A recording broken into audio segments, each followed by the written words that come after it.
The MazdaSpeed 3 smoking turbo issue is a very common problem. And I'm going to show you a quick, easy fix that is probably going to resolve that. So assuming your turbo is very, very old, or you just did a full unrestricted catless downpipe on your MazdaSpeed 3, you're probably here because you're having some oil issues on your car. This right here is called the Turbo Restrictor Banjo Bolt, or as we would call it on the MazdaSpeed 3, Band-Aid Bolt. This is an aftermarket solution to the smoking turbo issues, normally known to come with the 3-inch catless downpipe. And for example, in my case, I'm 3-inch catless downpipe with a 3-inch true catback exhaust. So I'm very, very unrestricted. My current setup right now has a rebuilt turbo. It's actually quite fresh, but since I've done this catless downpipe, obviously your car's gonna stink with that catless downpipe. I've noticed a little bit of oil after you do your pulls, or like very, very, very extended amounts of idling. And I think it's just because of that, super unrestricted exhaust that we're having now. And so this is probably gonna take her. When you buy a restrictor bolt online, this is all it's gonna come with: a restrictor bolt and your 2 washers to go along with it. Today's install is really easy. All we need to do is remove the exhaust shield, top mount intercooler, take a bolt out, put a bolt in, and no more stinky, smelly exhaust. Just catless fumes. It still stinks, but you know what I mean.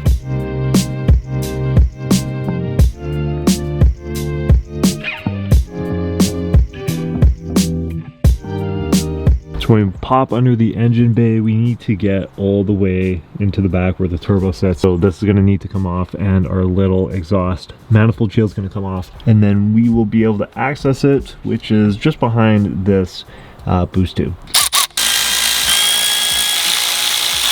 Take the top mount on. Now we need to go ahead and take this exhaust shield off. Just a bunch of, I believe these are 8 millimeters.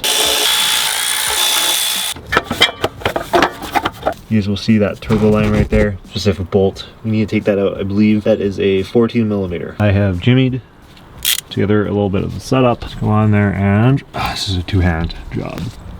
Oh, so we should be able to take that out by hand now. So you guys can see, this is our OEM Banjo Bolt, quite the sized hole there, and the washer on the bottom. Now this is the bolt I'm using from Diamond.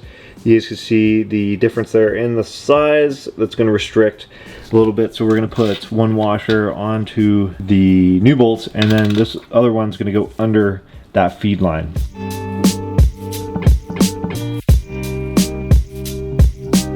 So just put your new washer on your new bolt just like this, and then this guy gonna go underneath this oil line. This part's a little tricky, so we're just gonna go ahead and throw this bolt in, try and grab that washer.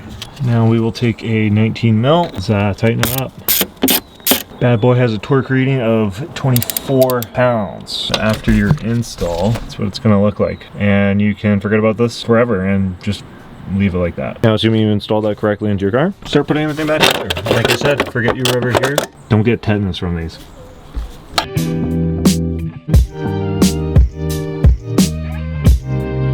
Now it's safe, we can go drive the car. You probably want to start it up and check the engine bay to make sure you're not leaking any oil, but I trust my mechanical capabilities. I don't think we're gonna spew any oil. Let's get some of that cold start.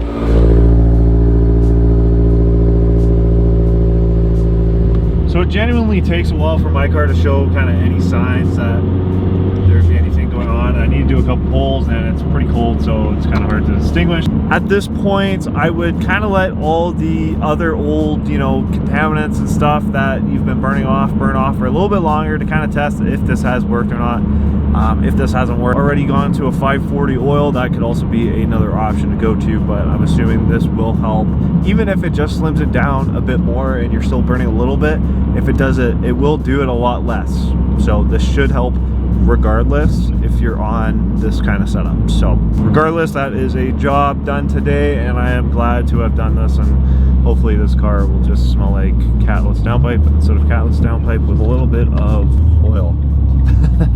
So let me know if you've done this on your MazdaSpeed 3 and if it's helped at all. Like I said, it's been a game changer. It's in the forums, it's everywhere. Just do it. Thanks for watching today's video. If you guys enjoyed, make sure to hit that subscribe button, leave a like in the video, and comment down below. Other than that, if you enjoyed the MazdaSpeed 3 content, make sure to hit that subscribe button. Guys, keep it real. I'll see y'all in the next one.